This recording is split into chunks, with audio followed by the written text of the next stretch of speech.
We're back.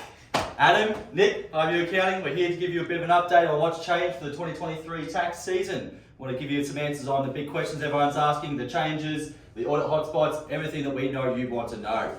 We'll jump straight over to Nick with a bit of an update on what we're going to be discussing, and then we'll go from there. So in the video today, we've broken it down into a couple of sections. We've got the changes in the 2023 tax return, being the removal of the middle income offset, which isn't great, and also the changes to home office and claiming home office deductions, which has changed significantly post-COVID now.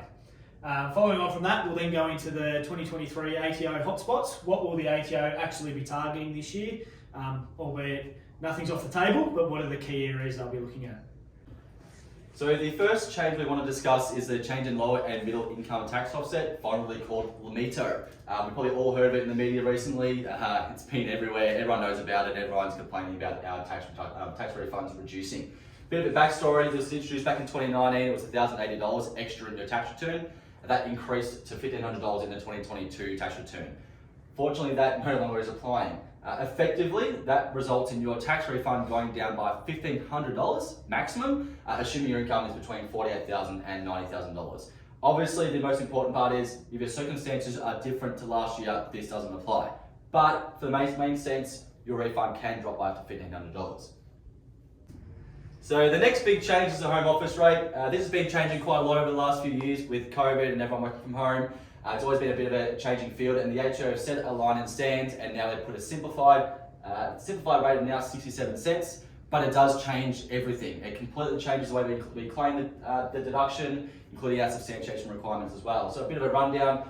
Simplified approach now, new rate, has new inclusion, so it's a bit more of a cover-all basis, and there's some new substantiation requirements we'll go through in the next page as well.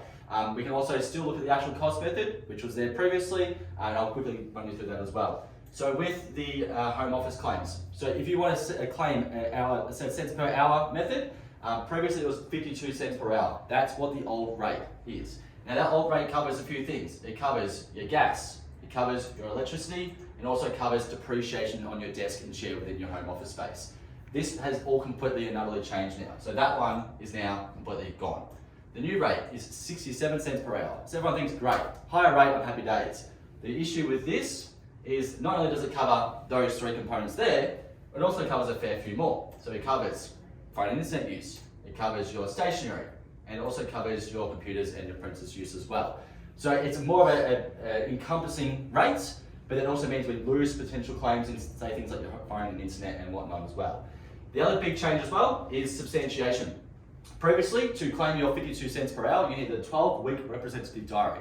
That has now changed to a 52-week representative diary. So basically, you need a full-time diary to confirm how many hours you do work from home. As you can see, big change.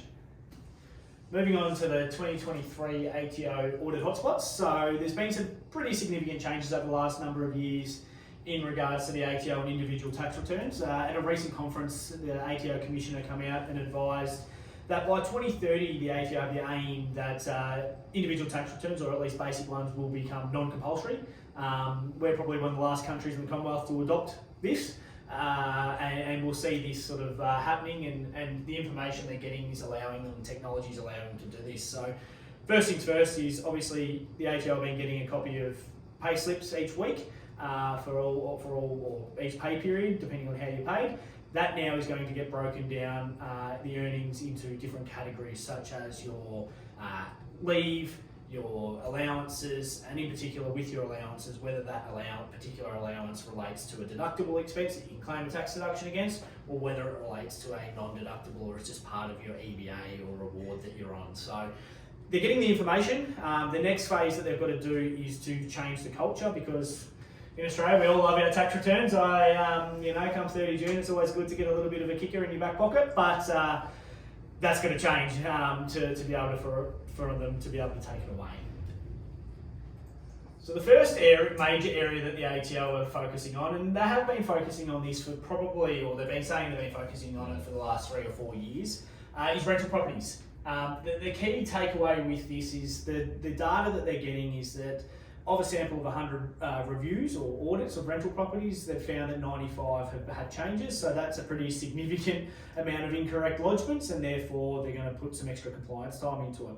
one of the key factors is they're getting more information from Airbnb, Stays.com, and other rental providers or rental agency providers in terms of how available is your property for rent. So if you have a holiday house or a house that's available to rent out down in the peninsula some way, you might have it for 1 or 2 months that you want to use it personally. That's all well and fine. However, you will have to apportion your expenses, and you should have been doing it, but the ATO are now going to have the data to know that, hey, it was only available for rent for 10 out of 12 months. Therefore, you can only claim 10 months out of the 12 for the related expenses.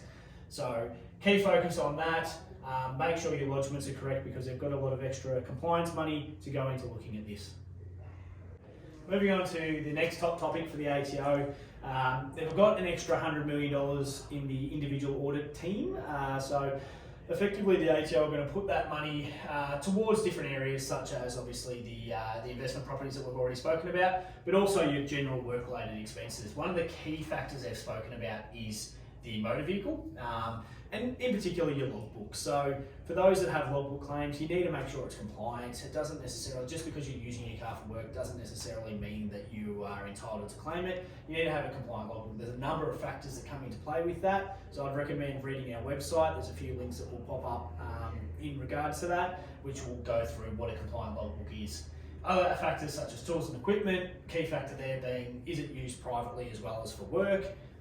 Telephone, similar situation, making sure you've got that private percentage in, and same as with your uniforms or protective gear, is it necessarily a requirement for work? So just buying some underwear and socks that you wear to work 24/7 doesn't mean that you're entitled to claim that. It needs to be protective in nature. The key to all of this is substantiation. So you can have a receipt all you like, but having a receipt doesn't necessarily mean you're allowed to claim a tax deduction. You need to make sure everything else is in order. Effectively being, if you're claiming something, it's a must that you have that to be able to do your job. If you don't have, if it's an assistance and not a necessity, technically you're not allowed to claim it. We covered a lot in this session today. Hopefully you made it to this point in time. We've put together a nice little checklist for you to make your life a little bit easier when it comes to getting your tax return done for the 2023 financial year. So first thing you want to make sure is your income statement is finalised. That will be found on your MyGov. Make sure it says finalised. If it's not ready, you're not ready. Number 2, your private health insurance. You should receive a statement from your private health fund either via post, email, or it will be on your MyGov as well, so have a check. Number 3 is your income. This is pretty pre-filled these days, usually available by your bank. Just jump online, make sure it's on your income statements on your MyGov as well. Number 4 is your workload deductions. Make sure you have all your receipts in order. Make sure you give us a nice clean list of what you have to claim, ensuring that you have your substantiation in order. Once that's all ready and good to go, you can book in to complete your tax return with us as soon as we can. Option number 1 is doing an in-person appointment. Number 2 is via phone. Number 3 is via email. Or number 4 is via our online form at www.highviewtaxreturns.com.au. Thanks, Adam. That's the conclusion of this video, and us done for another year. Hopefully we make it back to 2024, but we'll see how well this goes. So how are you looking for tax time this year? Ready to go? Really excited. Let's get into it. Let's go about it.